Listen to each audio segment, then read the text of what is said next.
We are about to dig into a philosophical argument that is so simple and yet so powerful that for the last 50 years it's made people ask a really terrifying question. Are most of us, fundamentally, bad people? Just think about your day so far. That coffee you grabbed, maybe that shirt you ordered online, the lunch you're about to have. What if I told you there's a classic argument in philosophy that says every single one of those choices might be a profound moral failure? So this is the bombshell idea at the heart of a paper from 1972 by the philosopher Peter Singer. It's called Famine, Affluence, and Morality. And in it, he basically argued that our entire way of thinking about right and wrong is just broken. And the crazy part? His argument is shockingly hard to argue against. Okay, so to really get what Singer's saying, we first need to understand one really important distinction. It all comes down to the difference between something you have to do and something that's just, nice to do. Let's break this down. On one side, you've got what we call obligatory acts. These are things you have a duty to do. Like you have to pay for your groceries, right? But on the other side, you have acts that are good, but they're not required. Bringing donuts to work for everyone is a fantastic move, but no one's going to say you're a bad person if you don't. Philosophers have a fancy word for this: supererogatory. It literally means going above the call of duty. So think about how we usually view donating to a charity, say like Oxfam or UNICEF. We pretty much all see it as supererogatory. It's a wonderful, generous thing. We give a pat on the back to people who do it, but we don't really blame people who don't. That's kind of our standard moral setting. And this is where Peter Singer just completely flips the table. He argues that for those of us who live in relative comfort, giving money to prevent people from starving to death isn't a nice extra. It's not supererogatory. He says it is morally obligatory. You have to do it, in the same way you have to not steal things. All right, so how on earth does he get to such a radical conclusion? Well, he builds this surprisingly simple and honestly elegant logical machine. Let's just walk through it step by step. So let's follow the logic here. Step 1 lays down the basic rule. If you can stop a terrible thing from happening and you don't have to sacrifice anything nearly as important, you have to do it. Step 2, well, that's a given. Starvation and death are very bad. Step 3 says that, by comparison, luxuries, new clothes, fancy coffee are not morally significant. And Step 4 just states that donating to aid groups is a way to prevent that suffering. Now, if you accept all those steps, the conclusion is almost impossible to escape. But look closely. The real engine of this whole thing, the part that does all the work, is that first step. Everything hangs on that one principle. Now, Singer knew that first premise might sound a little abstract, a little academic. So he came up with this brilliant thought experiment designed to make you feel its power right in your gut. Okay, picture this. You're walking past a shallow pond. You're on your way somewhere important. Maybe you're even wearing some nice, expensive clothes.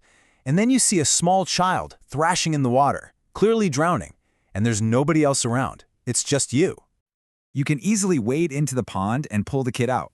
The only real cost to you is that your clothes will get muddy and you'll be late. So, what do?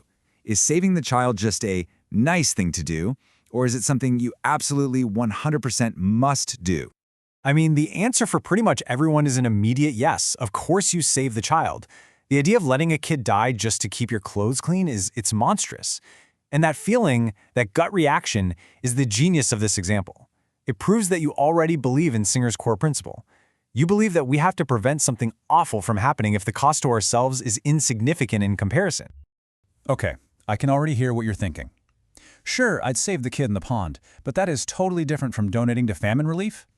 Well, Singer saw that coming, and he takes on the two biggest objections head-on.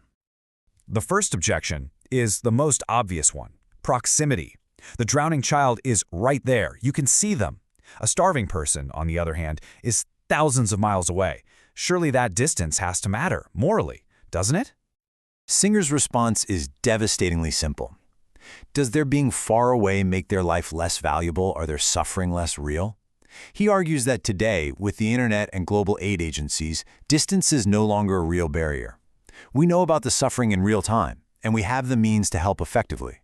So morally speaking, the distance doesn't matter anymore. All right, the second big objection is about responsibility. With the drowning child, you're the only person who can save them. But with global poverty, there are literally millions of other people who could also donate. So why is the burden on you? Singer counters this with a little tweak to the thought experiment. Let's go back to the pond, but this time there are 100 other people standing on the shore with you, just watching the child drown. Does their inaction suddenly make it okay for you to do nothing too? No, of course not. It makes the situation even more horrible. The fact that other people are failing their moral duty doesn't let you off the hook for yours. So, when you follow this chain of logic, when you accept the intuition from the drowning child, and you realize the common objections don't really hold up, you end up in a very, very uncomfortable place. Here it is in Singer's own words. He basically concludes that our casual attitude towards spending money just cannot be justified. The fact that we don't feel guilty buying a new phone instead of donating that money is, for him, just proof of how confused our moral compass really is. I mean, let's just look at the moral math here because it's so stark. On one side, you have a luxury item, a new shirt, a fancy dinner. Its moral importance? Pretty low.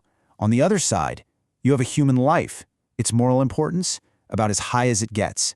The argument forces us to see this massive imbalance. And that leads to this staggering implication. Every time you spend money on something you don't actually need, from a $5 latte to a new car, you are, in effect, choosing that thing over the life you could have saved with that money. And that brings us to the final, brutal punchline of this entire argument. If you accept the logic, then failing to donate that money, choosing the luxury instead, is morally the exact same thing as walking past that pond, looking at that drowning child, and deciding that your dry clothes are more important. For 50 years, philosophers have been trying to poke holes in this argument, and it has proven to be incredibly resilient. The steps seem logical, the premises seem true. So if the argument actually works, it forces us to ask a really deeply disturbing question about our own lives. What's wrong with us?